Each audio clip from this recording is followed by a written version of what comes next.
Orient bell tiles studio से आप देख रहे हैं ABP news.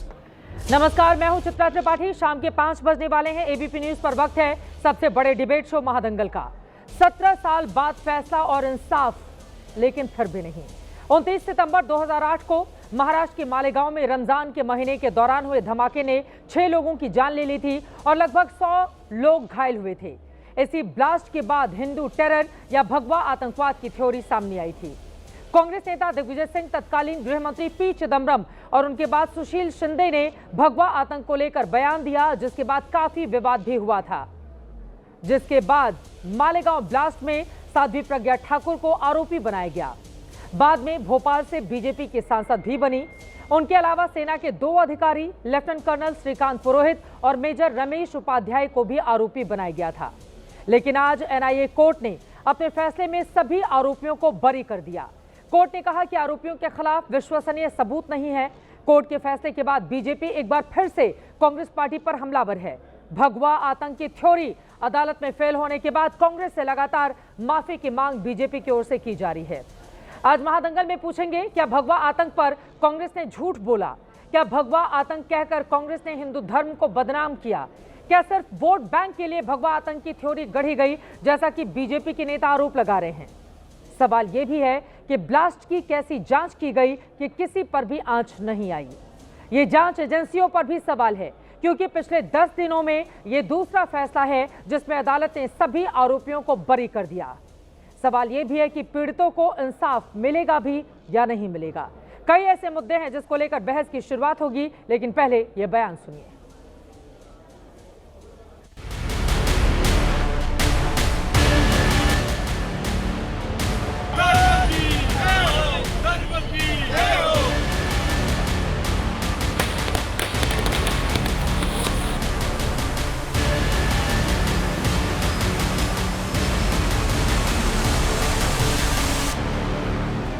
Extremely grateful to the environment, to my nation, and all those who stood by me. There cannot be a better organization than the Indian Army. I was accused of something. I'm out of it. I'm happy about it. Congress प्रणीत UPA सरकार ने भगवा आतंकवाद, हिंदू आतंकवाद, ये narrative set करने के लिए षड्यंत्र रचा। विशेष रूप से एक पर्टिकुलर धर्म की वोट बैंक को खुश करने के लिए तमाम भगवा और हिंदुओं को आतंकवादी ठहराने का जो काम कांग्रेस ने किया था, आज पूरा देश उसका धिक्कार कर रहा है और हम मांग करते हैं कि कांग्रेस ने माफी मांगनी चाहिए। मिलिट्री ग्रेड आरडीएक्स वहां पर इस्तेमाल हुआ, एनआईए ने अपनी चार्जशीट में कहा। अब ये मिलिट्री ग्रेड आरडीएक्स इस्तेमाल हुआ तो फिर ये कहां से आया? कौन है? अगर वाकई में जिन लोगों ने ये किया है वो तो खुले फिर रहे हैं। फिर हम मोटा मोटा सवाल यही कर रहे हैं कि क्या मोदी सरकार, क्या महाराष्ट्र की सरकार सुप्रीम कोर्ट जाकर इस जजमेंट पर स्टे लगाएगी, नहीं लगाएगी? 7 आरोपी निर्दोष साबित हुए हैं। इससे नई बात सामने आ गई कि एक भगवा आतंकवाद की थ्योरी रची गई, जिसके जनक हमारे मध्य प्रदेश के पूर्व मुख्यमंत्री दिग्विजय सिंह जी थे और वो राहुल गांधी के इशारे पर ये काम कर रहे थे। Look, please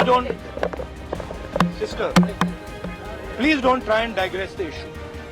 हिंदू आतंकवाद को देश के ऊपर जबरन थोपने का जो कांग्रेस पार्टी का षड्यंत्र था, वो आज धराशायी है। जो दोषी हों उनको सजा मिलनी चाहिए।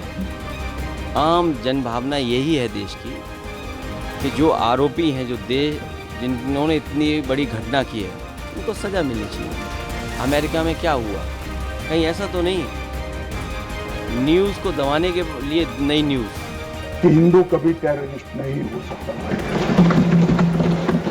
हम कभी टेररिस्ट नहीं हो सकते।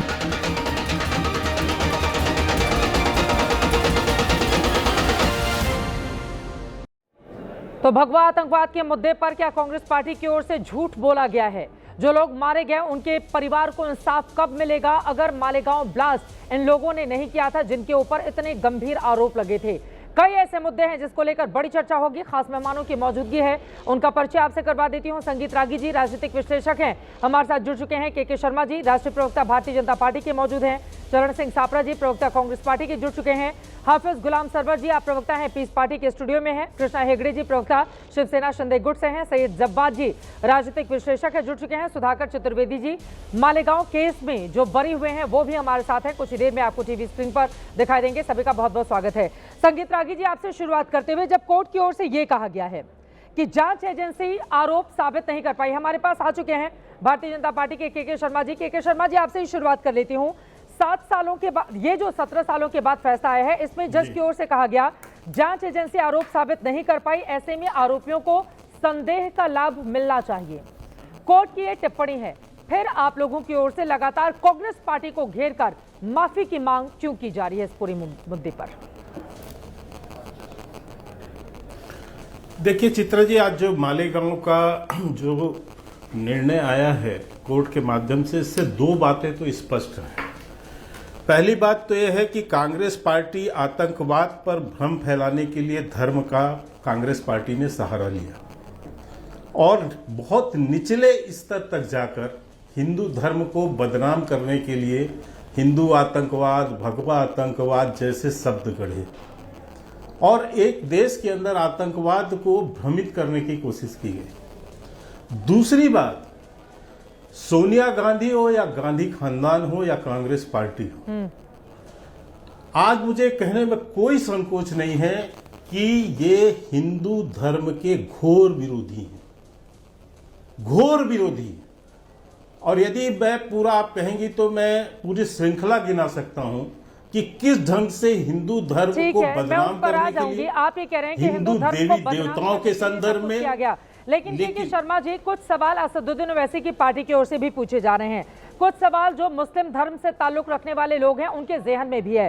सवाल ये पूछे जा रहे हैं कि मालेगांव केस में फैसले से निराशा हुई लोगों को उनके धर्म की वजह से मारा गया था, जानबूझकर की गई घटिया जांच के कारण आरोपी बरी हो गए, ये आरोप लगा रहे हैं असदुद्दीन ओवैसी। के शर्मा जी, नहीं तो ये काम भी तो कांग्रेस ही नहीं किया ना। मैं आज इनसे भी कहना चाहता हूं, मुस्लिम धर्म के लोगों से, मैं धर्म की बात इसलिए कर रहा हूं क्योंकि ये पूरी घटना जो है, पूरा नैरेटिव धर्म के आधार पे गढ़ा गया था, हिंदू और मुसलमान।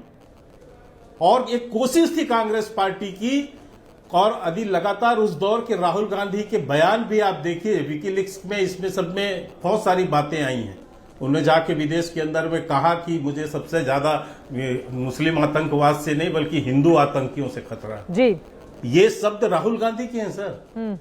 तो मुझे मुझे कह रहा हूं कि ये उस धर्म विशेष को भी समझना चाहिए कि केवल हिंदू धर्म को बदनाम करने के लिए जो सही उसके आरोपी थे, जो मुजरिम थे, जो उसके लिए जो जिम्मेदार थे, उनको छोड़ा गया और ये उनके साथ भी अन्याय हुआ जो उस बम ब्लास्ट से पीड़ित हुए।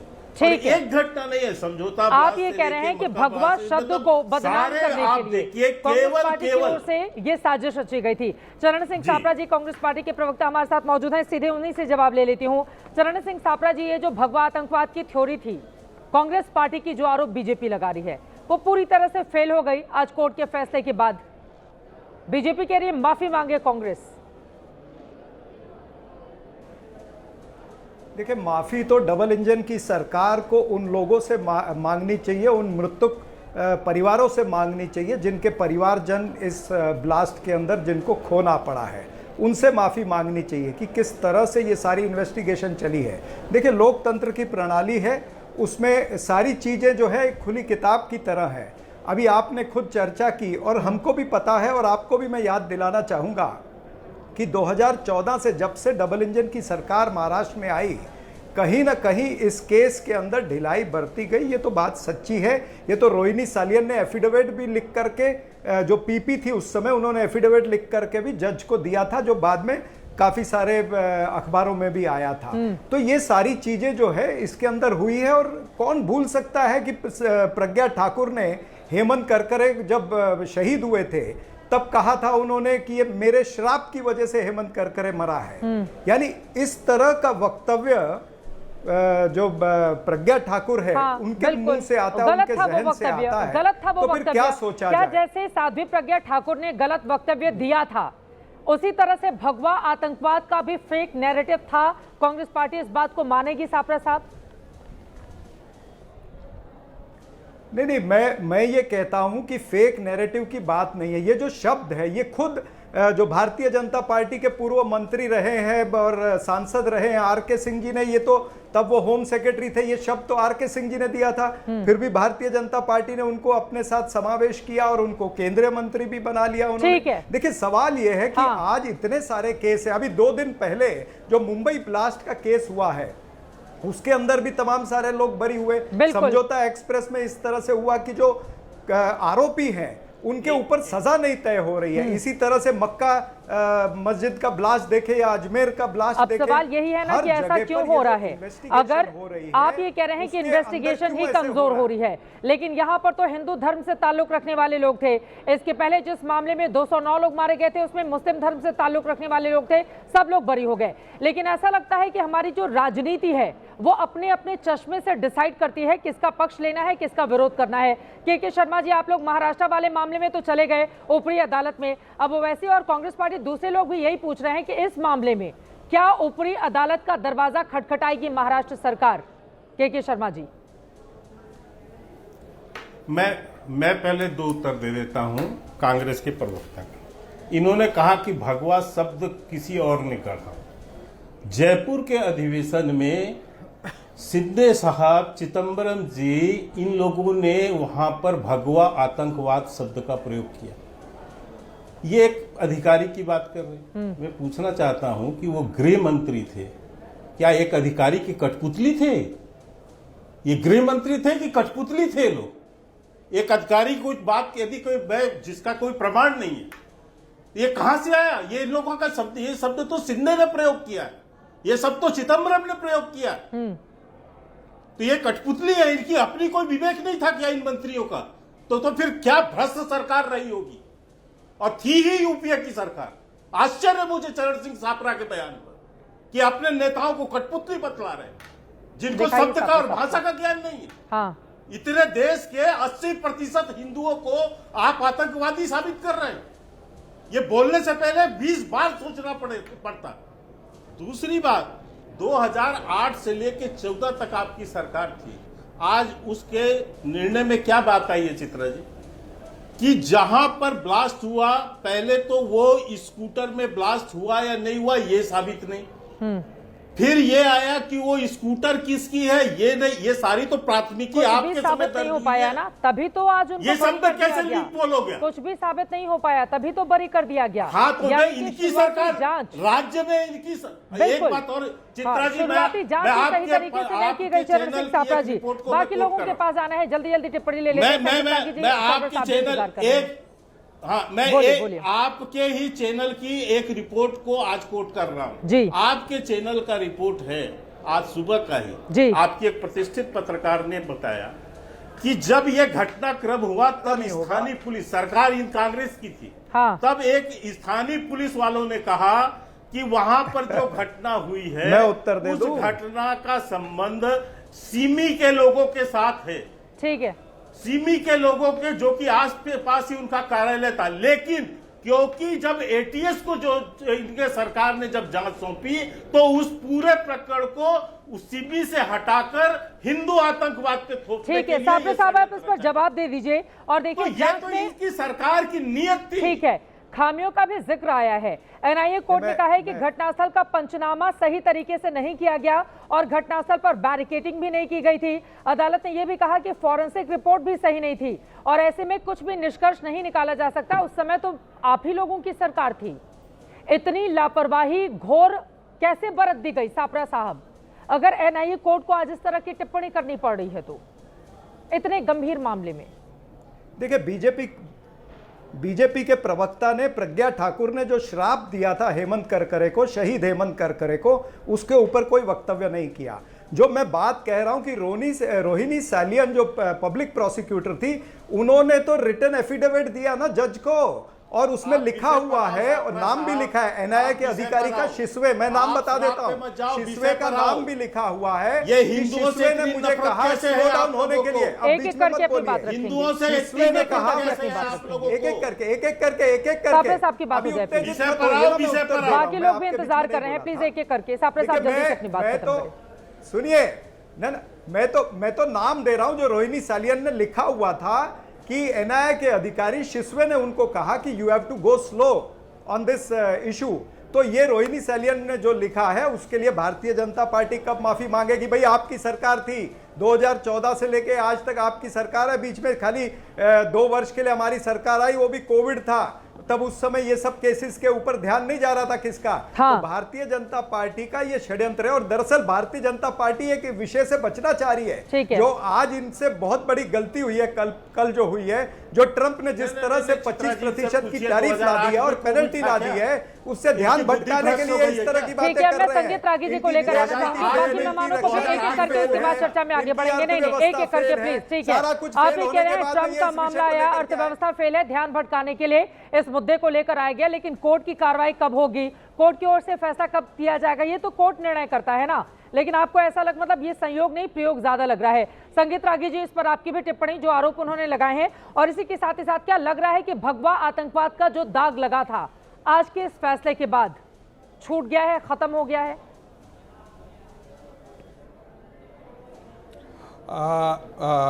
भगवा हिंदू समाज कभी आतंकवाद में सम्मिलित न हो सकता है, न कभी हुआ है, और मुझे लगता है भविष्य में भी नहीं हुआ। जब कश्मीरी पंडितों का 4.5 लाख पलायन हो चुका था बंदूक के बल पर, उस समय हिंदू चाहता तो उसके हाथों में बंदूक होता। ऐसी स्थिति को भी हिंदू समाज सह लिया और अपनी हाथों में बंदूक नहीं लिया, क्योंकि बंदूक उठाना उसके डीएनए में नहीं है, इस प्रकार की प्रकृति नहीं है।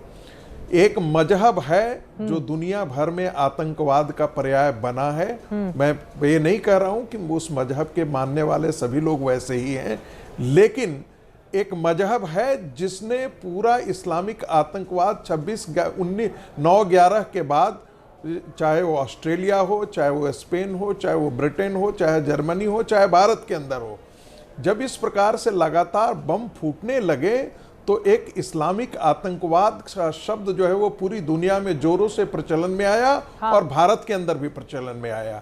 बहुत भारतीय जनता पार्टी उस समय कांग्रेस पर आरोप लगा रही थी। ऐसी स्थिति में कांग्रेस पार्टी को एक सहारा चाहिए कि देखिए आतंकवाद का कोई धर्म नहीं होता है। इस नैरेटिव को कैसे कांग्रेस पार्टी जस्टिफाई कर सकती थी? तो इसीलिए भगवा आतंकवाद शब्द को गढ़ा गया। हाँ। चूंकि एक धर्म विशेष इस्लाम के मानने वाले पर यह बार बार तोहमत थोपी जा रही थी, इसीलिए उनको सैटिएट करने के लिए कांग्रेस पार्टी ने मजहब को लेकर लगातार जो आप लोग आगे बढ़ते हैं, अब जरा मुझे बताइए मालेगांव में जो लोग मारे गए उनका मजहब क्या था? नहीं, आप सुनिए। यहाँ पर 10 साल का फरहीन शगुफ्ता शेख लियाकत, 10 साल उसकी उम्र थी। सैयद अजहर 19 साल का था। मुश्ताक शेख यूसुफ 24 साल का था। एक व्यक्ति 42 साल का, एक 70 साल का। इनका क्या धर्म था जो मारे गए मालेगांव ब्लास्ट में? अब आप लोग भी एक ही चश्मे से देखने लगेंगे सब कुछ। आज कोर्ट ने भी कहा है आतंकवाद का कोई धर्म नहीं होता है, ना कोई मजहब होता है। नहीं, ऐसा नहीं है। मैंने इसीलिए तो कहा कि ये 2-3 नैरेटिव इस देश में चलाया गया है। सारे धर्म एक समान है, सारे धर्म एक समान होते तो ये धर्मांतरण का इस प्रकार का धंधा नहीं क्रिश्चियनिटी और इस्लाम की तरफ से होता। तो ये नैरेटिव चलाना बंद कर दीजिए। दूसरी बात, भगवा आतंकवाद इसलिए ले आया गया क्योंकि इस्लामिक आतंकवाद और आतंकवाद एक दूसरे के पर्यायवाची हो चुके थे। इसीलिए कांग्रेस पार्टी ने इस नैरेटिव को करने के लिए कि देखिए आतंकवाद का कोई धर्म नहीं होता, भगवा आतंकवाद। अब आपने कहा कि देखिए उसमें मुस्लिम मारे गए थे, तो मैं तो बार बार कह रहा हूं कि भाई पाकिस्तानी आतंकवादी सुन लीजिए, इसमें पहले दिन से कांग्रेस, ये पूरा केस फैब्रिकेटेड था, मैनिपुलेटेड था और मैन्युफैक्चर्ड था। इस कारण से कि 2 चीजें होती हैं, एक तो डायरेक्ट साक्ष्य होता है और दूसरा सर्कमस्टेंशियल एविडेंस होता है। इन दोनों मामले में आज एनआईए कोर्ट ने जो कहा है, चाहे वो मोटरसाइकिल की बात हो, चाहे वो बम बनाने की बात हो, चाहे वो कॉन्स्पिरेसी करने की बात हो, इन तीनों थियोरी को एनआईए कोर्ट ने डिबंक कर दिया है। भगवा आतंकवाद की जो थ्योरी गढ़ी गई थी, किन किन नेताओं की ओर से गढ़ी गई थी, वो भी हमने टीवी स्क्रीन पर दिखा दिया। बिल्कुल महत्वपूर्ण बात आप कह रहे हैं। ठीक है, 10 सेकंड में बोलिए अपनी बात, फिर हाफिज गुलाम सरवर जी बोलिए। 10 सेकंड में बोलिए। और जो आदरणीय सप्रा जी कह रहे थे कि भाई देखिए एक व्यक्ति ने एनआईए के एक अधिकारी ने इस प्रकार के कहा कि उन पर दबाव डाला गया था, तो अरे एटीएस महाराष्ट्र ने गन पॉइंट पे कितने लोगों को विटनेस बनाया। कई उसमें से एटीएस के हिस्से वाले लोगों ने भी कहा कि कांग्रेस पार्टी की सरकार और चिदम्बरम के कहने पर हम केस फैब्रिकेट कर रहे थे। ठीक है, विश्व हिंदू परिषद के तिवारी जी ने कहा। ठीक है, मैं आ रही हूँ आपके पास साहब। एक बार हाफिज गुलाम सरवर जी स्टूडियो में मौजूद हैं, उनकी मैं टिप्पणी ले लेती हूँ। ठीक है, उन्होंने कहा कि हिंदू कभी आतंकवादी नहीं हो सकता और एक खास मजहबी आतंकवाद को बढ़ावा देता है गुलाम सरवर जी, और यहाँ पर भगवा आतंकवाद के मुद्दे पर लगातार आरएसएस और बीजेपी पर आप लोग निशाना साधते रहे। आज देखिए कोर्ट से क्या हुआ, वो लोग बरी हो गए और भगवा आतंकवाद का जो फेक नैरेटिव था वो भी पूरी तरह से फेल साबित हुआ। सरवर साहब, पार्ट है, एक पार्ट तो जो कांग्रेस पर आरोप लग रहे हैं उस पर बात होनी चाहिए कि क्या वाकई ये जो सैफरन टेररिज्म की बात आई थी, भगवा आतंकवाद की बात आई थी, ये क्यों आई।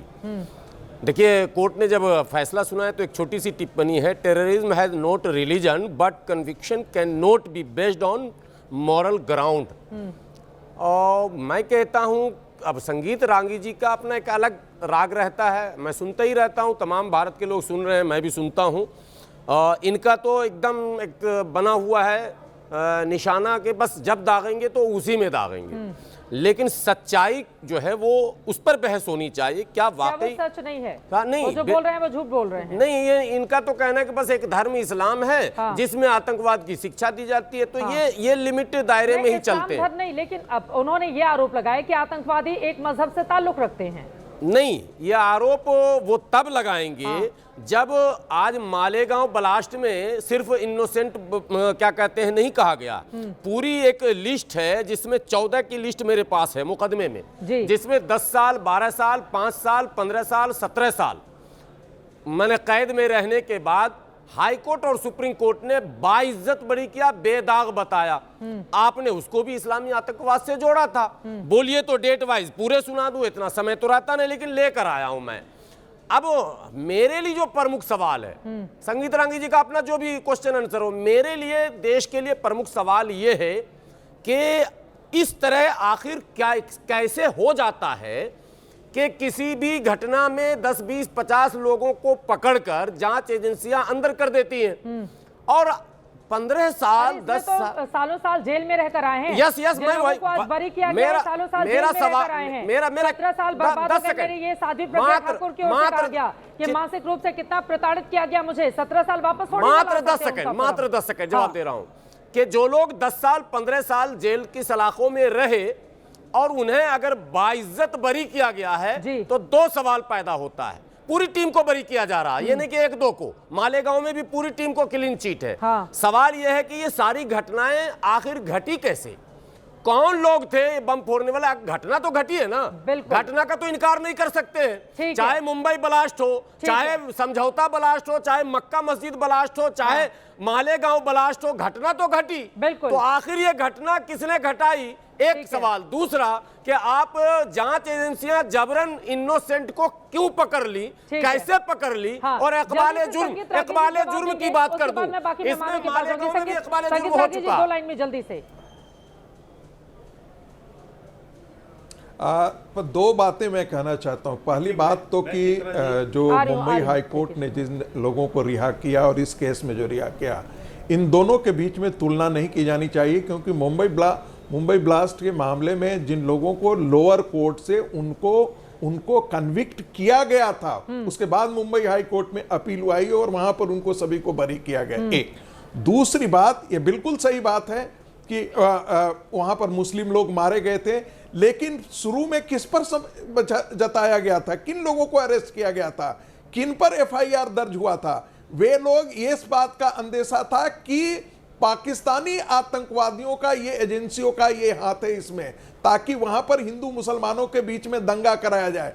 ये बाद में जाकर के ये केस जो है वो नवंबर में रजिस्टर किया गया। ठीक है। और ये जानबूझ करके रजिस्टर किया गया। ठीक है। कोई एक भी डायरेक्ट साक्ष्य आधार फैसला आया है। मुंबई हाई कोर्ट ने कहा था, ना एनआईए ने कहा। सुप्रीम कोर्ट का फैसला है। सुन लीजिए एनआईए अक्षरधाम वाले मामले में सुप्रीम कोर्ट का फैसला है सर, हाई कोर्ट का नहीं है। एनआईए के पास ठीक है, सुन लीजिए मेरे साथ इस वक्त, माफी के साथ आप लोगों को मैं रोकना चाहूंगी, इस वक्त हमारे साथ महाराष्ट्र माफ कीजिएगा पूर्व केंद्रीय मंत्री उमा भारती जी इस वक्त हमारे साथ जुड़ चुके हैं। सीधे उनका हम रुख कर लेते हैं और आज ही उनकी ओर से बयान दिया गया है कि उन्हें नाम लेने के लिए कहा जा रहा था, अगर वो ले लेते तो आज बीजेपी के कई बड़े नेता झूठे आरोपों में जेल में होते। दिग्विजय सिंह ने भगवा आतंकवाद का नाम दिया था।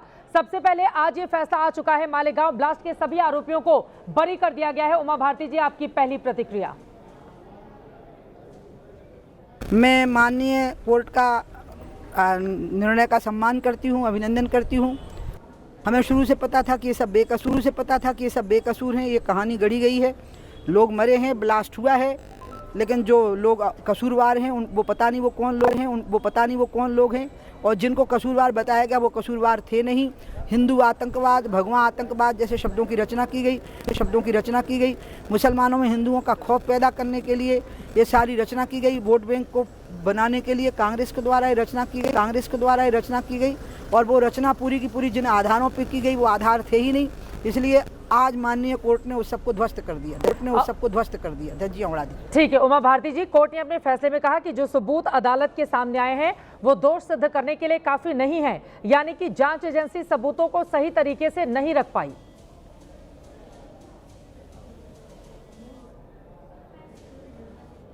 जो ये बात कही जा रही है कमजोर सबूत थे, तो उस समय तो महाराष्ट्र में कांग्रेस की सरकार थी और देश में भी कांग्रेस की सरकार थी, तो इसका मतलब है कि सबूत थे ही नहीं बनाए गए, इसलिए कच्चे थे वो, इसलिए कमजोर सबूत थे, पहली बात। दूसरा जो आपने कहा है उस पे तो उन्हीं लोगों को जवाब देना है जिनने सब पूरा का पूरा किया है, जिनने सबकी रचना की है।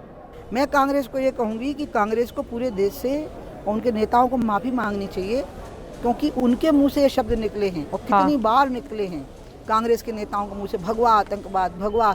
ये सही है कि आतंकवाद है, आतंक और क्रोध, आक्रोश हर समाज में होता है, लेकिन आतंकवाद को धर्म से जोड़ना और रंग से जोड़ना ये शर्मनाक है। क्या जानबूझकर केस को कमजोर किया गया? आप क्या कहना चाहती हैं? कौन लोग? सबूत के आधार पर जांच होती है। सबूत का प्रस्तुतिकरण जब हुआ तब केंद्र में और महाराष्ट्र में किसकी सरकार थी जब सबूत रखे गए हैं? उसके बाद तो इनको जेल भेज दिया गया चार्जशीट करके। सबूत तो तब जुटाए जाते हैं जब चार्जशीट तैयार हो रही होती है। तो जब चार्जशीट तैयार हुई उस समय पर केंद्र में और महाराष्ट्र में किसकी सरकार थी? ये कांग्रेस को जवाब देना है। मतलब तो उनने ऐसा क्यों किया? इसका मतलब है ना कि एक झूठ को सच में बदलने की कोशिश की गई, और वो जो लोग मरे हैं वो बेचारे, उनको न्याय ही नहीं मिल सका उनके परिवार को।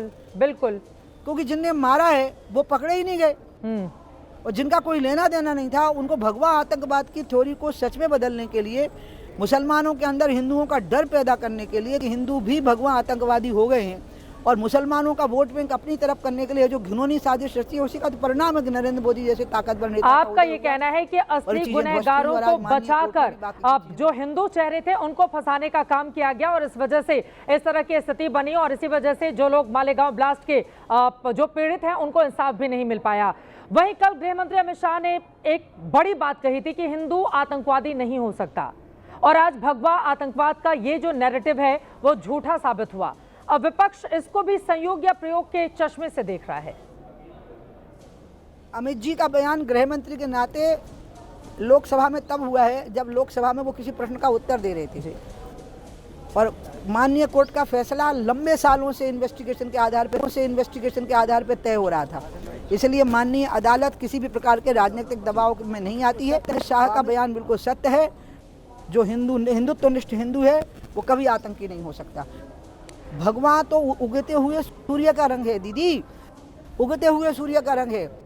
ये अंधेरे की दहशत को दूर करता है, भगवा रंग कभी अंधेरा पैदा नहीं करता। आप ही कह रहे हैं कि भगवा उगते हुए सूर्य का रंग है और कोई भी हिंदू आतंकवादी नहीं हो सकता। अब जो मारे गए लोग हैं वो मुस्लिम धर्म से ज्यादातर ताल्लुक रखते थे, उनमें एक 10 साल का बच्चा भी था तो एक 70 साल के बुजुर्ग भी थे। अब मेरा अगला ये सवाल है कि इन्हें तो इंसाफ मिल गया 17 साल के बाद ही सही, लेकिन आज सभी बरी कर दिए गए।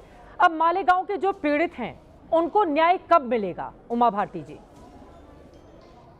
बिल्कुल, पीड़ित परिवार जो लोग मरे हैं उनके परिवारों के साथ न्याय नहीं हुआ है। कांग्रेस से सवाल करना चाहिए कि उन्हें असली अपराधियों को छोड़ करके ये पूरा नैरेटिव रचने के लिए बेकसूर लोगों को जो फंसाया उसका परिणाम है कि उनके साथ न्याय नहीं। ठीक है, बहुत धन्यवाद आपका एबीपी न्यूज से जुड़ने के लिए और इस महत्वपूर्ण विषय पर चर्चा करने के लिए। यकीनन आज का दिन काफी ज्यादा अहम है और हिंदू आतंकवादी नहीं हो सकता, ये बातें आपकी ओर से कही गई हैं। और भी खास मेहमान हमारे साथ लगातार जुड़े हुए, जिनके साथ के शर्मा जी, आप अपनी बात को आगे बढ़ाइए और कृष्णा हेगड़े जी उसके बाद में फौरन आपके पास आऊंगी। कृष्णा हेगड़े जी, बीच में आपसे संपर्क टूट गया था। मेरा ये सवाल है, मालेगांव के ब्लास्ट के जो पीड़ित हैं अब ऊपरी अदालत का दरवाजा खटखटाने जा रहे हैं, उनको न्याय कैसे मिलेगा के शर्मा जी? क्योंकि पता ही नहीं है कि मालेगांव के और कौन कौन से वो चेहरे रहे हैं जिनको बचाने का, छिपाने का, या जिनके बारे में कोई जानकारी ही नहीं है कि किसने ब्लास्ट करवाया था, कैसे लोग मारे गए, किसने वहां पर बॉम्ब प्लांट किया था, ये कोई खबर ही नहीं हुई ना फिर अब तो आज के इस फैसले के बाद। नहीं तो इसके लिए चित्रा जी उस समय की तात्कालिक कांग्रेस की सरकार, जो राज्य में भी थी और केंद्र में भी थी, वो जिम्मेदार है। उससे पूछा जाना चाहिए कि आपने असली आरोपियों को छोड़कर ये गलत नैरेटिव क्यों पैदा किया, गलत लोगों को क्यों फंसाया। अभी गुलाम साहब जो कह रहे हैं बात, मैं बिल्कुल सहमत हूं उनकी बातों से कि पीड़ितों को न्याय मिलना चाहिए। और इसीलिए मैं कह रहा हूं कि ये मुसलमानों के भी सगे नहीं है, कांग्रेस पार्टी मुसलमानों की भी सगी नहीं है। ये उनको बहकावा देकर वोट बैंक बनाकर उसका केवल शोषण करती है और हिंदुओं से तो घोर नफरत है। और इस गांधी खानदान का तो सबसे ज्यादा है। गांधी खानदान का इतिहास रहा और सोनिया गांधी कहीं ना कहीं अपरोक्ष रूप से पूरे यूपीए के शासनकाल के दौरान इसी जो है हिंदू विरोधी मानसिकता से ग्रसित रही है। इसीलिए एक एंटोनी कमेटी की रिपोर्ट जो आई थी, उस रिपोर्ट पर यह कहा गया था इनकी ओर से कि हिंदू विरोध को वो करना बंद कीजिए। ये इनको एंटोनी कमेटी की रिपोर्ट की सिफारिश थी, आप लोगों ने मीडिया में चलाया। ये जो सोच और इसी मानसिकता के कारण से शर्मल शेख में तत्कालीन मनमोहन सिंह ने जाकर ये स्वीकार किया था और देश को नीचा दिखाने का काम किया था। ये इसी श्रृंखला के अंतर्गत है चित्रा जी कि ये जो मनमोहन सिंह ने जाकर जो पाकिस्तान के अंदर जो अब उतनी दूर नहीं जाते हैं कि दोनों देश पीड़ित हैं, बराबर खड़ा किया और ये भी स्वीकार कर लिया। इसलिए मैं कहना चाहता हूं, मैं उसी पर रहते हुए कह रहा हूं कि अब मैं उत्तर दे दूं। बिल्कुल आ रही है चरण सिंह कांग्रेस पार्टी है, हिंदू विरोधी मानसिकता के कारण से एक नहीं कई गलतियां इस देश के अंदर की उन 10 सालों में और एक झूठा नैरेटिव फैला के बदनाम करने की विश्व स्तर पर कोशिश किया भारत को। ये 80% 140 करोड़ भारतीयों के प्रति नफरत जो है कांग्रेस। ठीक है साहब आप जवाब दे दीजिए, आपने उनके सवालों को सुन लिया, मैं जवाब दे लेती हूँ। ठीक है, वो बहुत देर से चुप थे। चरण सिंह सापरा जी, देखिए सर्वप्रथम तो संगीत रागी जी ने 1-2 लाइन जो बोली थी मैं उस पर उत्तर देता हूं, फिर इनकी बातों का भी उत्तर देता हूं। संगीत रागी जी ने कहा कि ये पूरा केस ही फैब्रिकेटेड था। मुझे इस शब्द से आपत्ति है। यानी जब आप फैब्रिकेटेड कहते हो तो इस केस को एटीएस के तब मुखिया थे हेमंत करकरे जो देश के लिए शहीद हुए, जिन्होंने अपनी छाती में 10 गोलियां खाई है पाकिस्तानी आतंकवादी की, उसको आप कहते हो कि उसने फैब्रिकेटेड केस बनाया। मैं आपकी निंदा करता हूं और आप जैसे बोलने वाले लोगों की भी निंदा करता हूं। दूसरी बात यह है कि जब आप इस तरह की बात करेंगे तो यही उत्तर मिलेगा कि आप कहते हैं कि कांग्रेस पार्टी की उस समय सरकार थी। हाँ ठीक, उस समय कांग्रेस पार्टी की सरकार थी, लेकिन बाद में यह केस एनआईए को हैंडओवर कर दिया गया 2011 के जून में। और उसके बाद 2014 से ये सरकार आई। एनआईए ने पूरे केस को एबीसीडी से शुरुआत से इसकी तहकीकात की है। लेकिन सापरा साहब, यहाँ पर जब जांच एजेंसी, देश के दर्शक सोच सकते, ठीक है, उसकी आप मालेगांव केस में जो एनआईए कोर्ट ने कहा है वो ज्यादातर आप ही लोगों पर सवाल खड़े करता है। उसने कहा कि जांच में कई गलतियां थी, पंचनामा सही तरीके से नहीं हुआ, मौके से फिंगरप्रिंट्स नहीं मिले। वो तो आपकी सरकार थी, वहां पर जितने भी जांच एजेंसियां काम कर रही थी उनको करना चाहिए था। बाइक का चेचिस नंबर भी नहीं मिला। साध्वी की बाइक जरूर है, लेकिन बाइक उनके पास थी इसका सबूत भी नहीं मिला, क्योंकि 2 साल पहले उनकी ओर से वो बाइक बेच दी गई थी। बैठक के बारे में भी जांच एजेंसी के दावे अदालत में साबित नहीं कर पाए। यानी कि आप लोगों ने बिना सबूत के, इसका तो यही मतलब हुआ ना कि सबूत नहीं थे लेकिन आरोप लगाए जा रहे थे। सबूत रहते तो शायद आज परिणाम कुछ और रहता। सबूत ही नहीं थे, लेकिन आरोपों के घेरे में सभी को घेर लिया गया। आप अगर बिना टोके मुझे 1.5 मिनट देंगी तो मैं सारी बातों का उत्तर दूंगा, मुझे टोकिएगा। बोलिए। देखिए, ऐसा है कि मैंने आपको बताया कि एनआईए ने इस केस को टेक ओवर किया और एनआईए ने शुरुआत से, मेरी बात आप ध्यान से सुनिए, शुरुआत से इसकी तहकीकात हुई है। ये एक चीज है। दूसरी बात जो इन्होंने अभी करी है, बीजेपी के प्रवक्ता ने, इन्होंने कहा कि गांधी खानदान की ये फितरत है, इस तरह से कुछ इन्होंने कहा।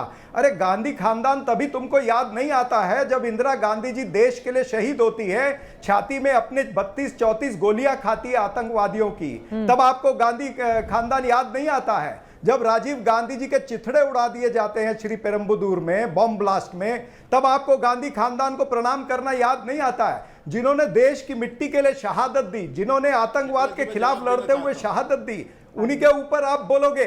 ये आपको शर्म आनी चाहिए। आप इतने बेशर्म हो गए हो कि जिन्होंने देश के लिए शहादत दी है उनके बारे में भी आप इस तरह से बोला। आपने तो कभी जिंदगी में उंगली भी नहीं कटाई। क्या नरेंद्र मोदी ने या किसी आरएसएस वाले ने उंगली कटाई है? उंगली कटाए बिना आप शहीदों में नाम दर्ज कराना चाहते हैं क्या?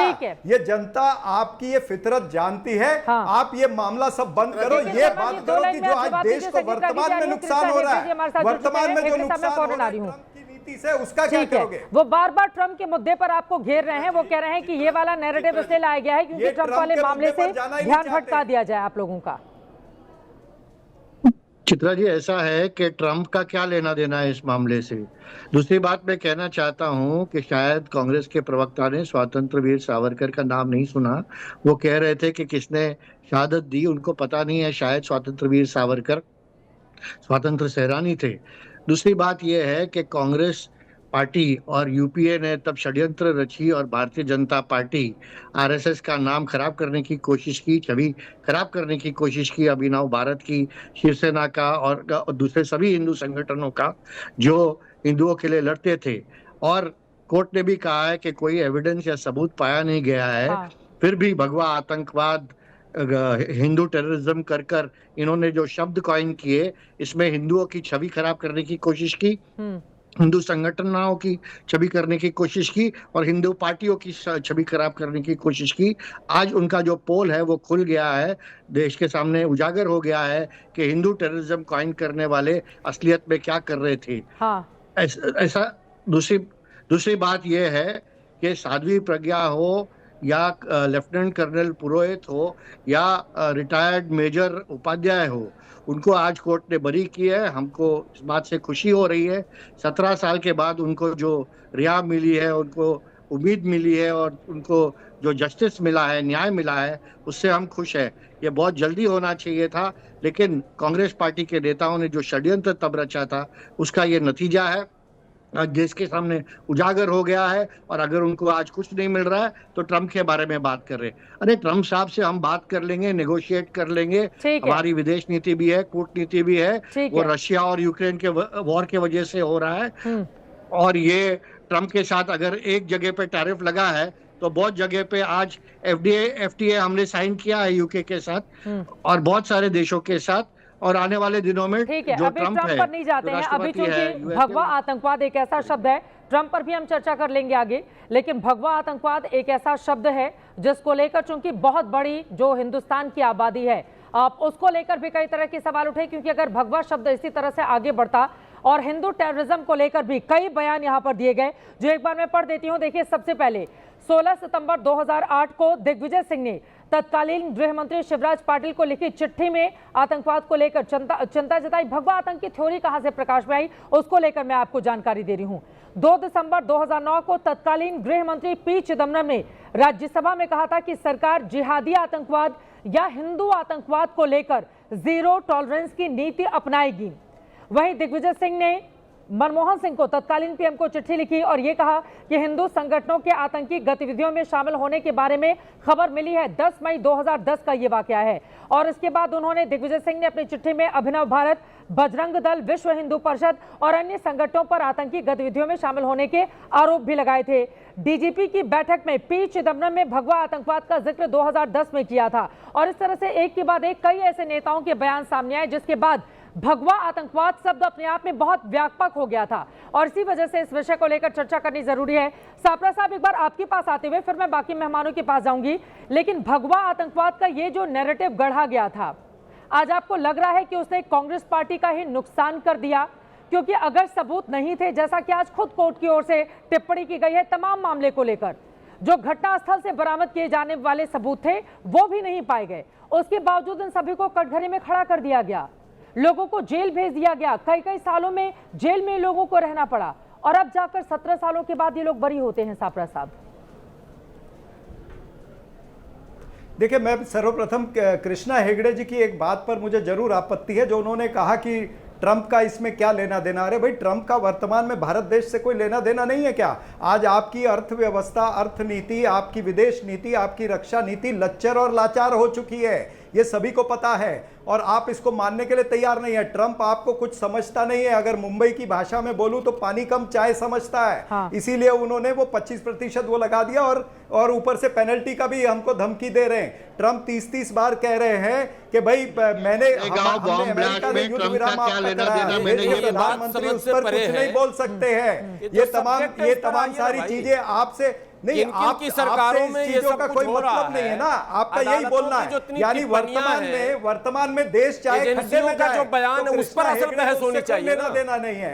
वर्तमान के ये तो चलेगा ही ट्रंप के बयान पर, लेकिन आप मुस्तकिल भी जवाब भी हमारे साथ जुड़ चुके हैं, लेकिन के शर्मा जी उसके पहले टिप्पणी करेंगे। ठीक है। आप ये कह रहे हैं कि ट्रंप से और अर्थव्यवस्था की बाकी मुद्दों से ध्यान हटकाने के लिए इस मुद्दे को ज्यादा तूल देना चाहती है बीजेपी। सच है क्या शर्मा जी? देना है वो तो बताइए। के शर्मा जी, इसी वजह से मुद्दे को उछाला जा रहा है। अरे लच्चर और लाचार सरकार है। अमित शाह जी ने कहा कि कोई हिंदू आतंकवाद नहीं हो सकता, आतंकवादी ठीक है, एक बार के शर्मा जी की बात हो जाए। प्रधानमंत्री ठीक है कृष्णा हेगड़े जी, के शर्मा एक बार जवाब देंगे, सैयद जवाब जी उसके बाद में आ रही हूँ आपके पास। चित्रा जी, देखिए, ये राजनीतिक दिवालियापन की हद है।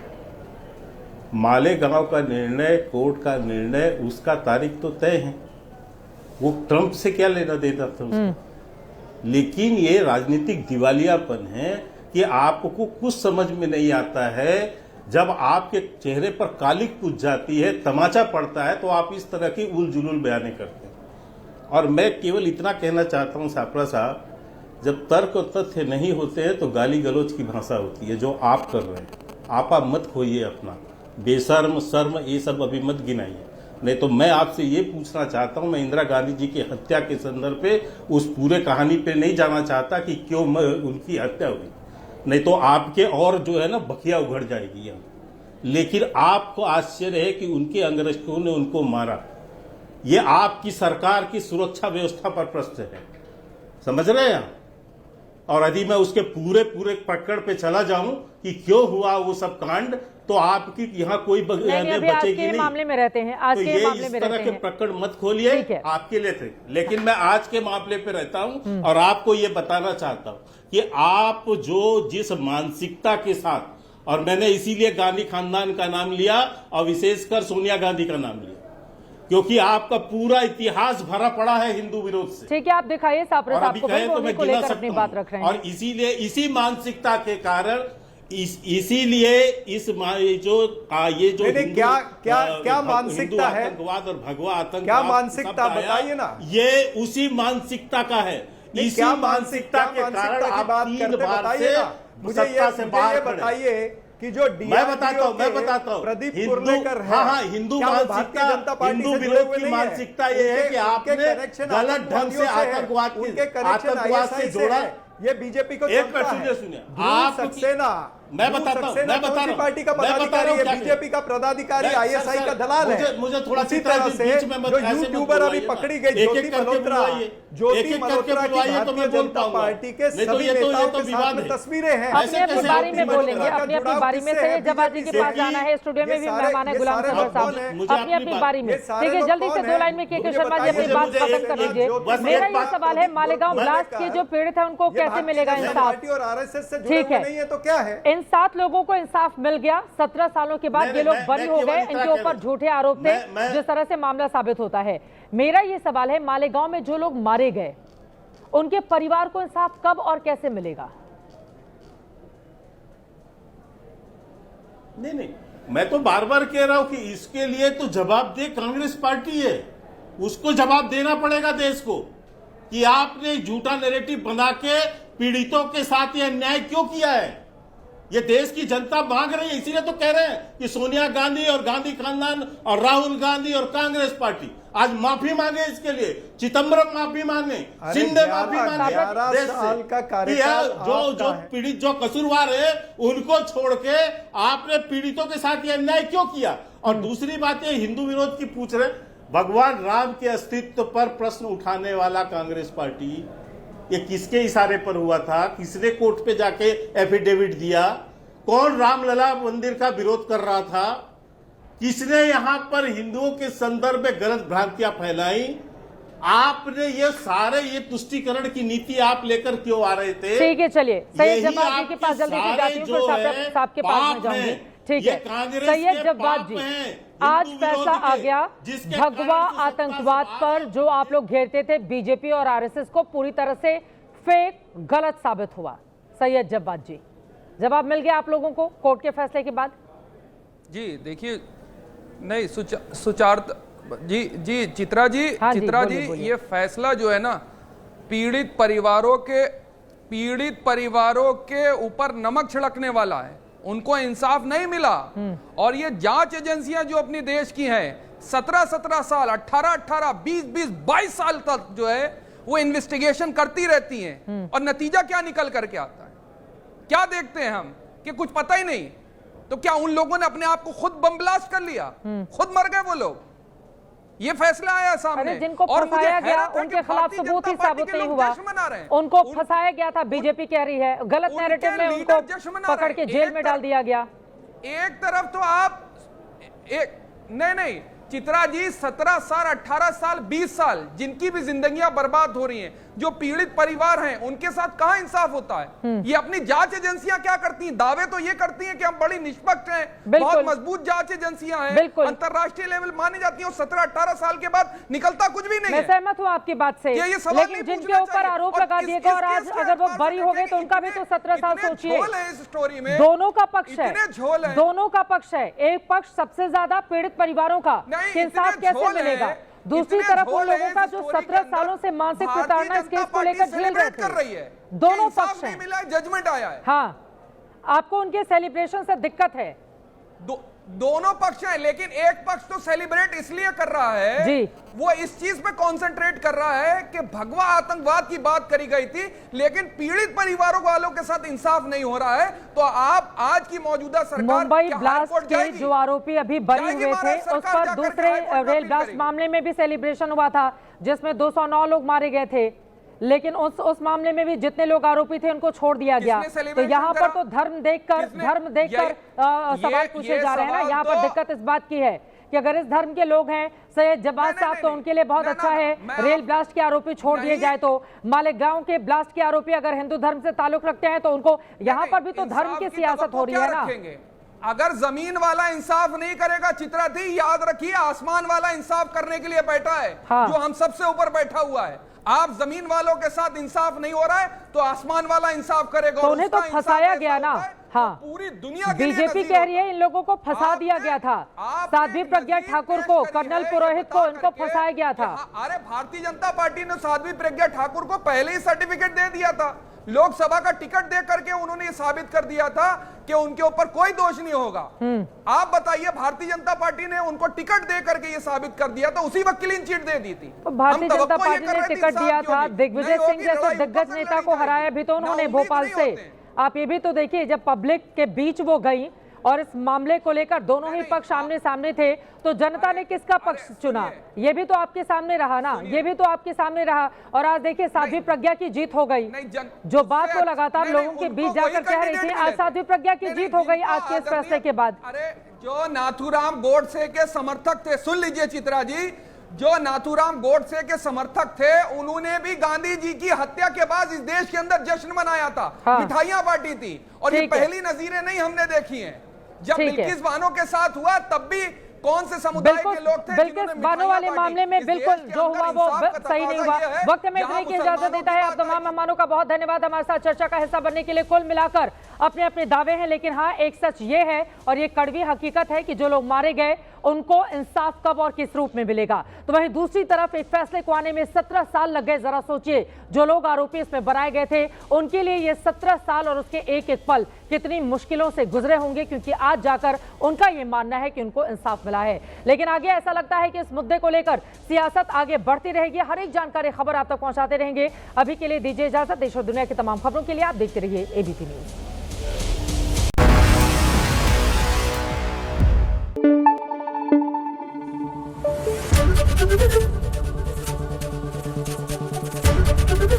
एबीपी न्यूज आपको रखे आगे।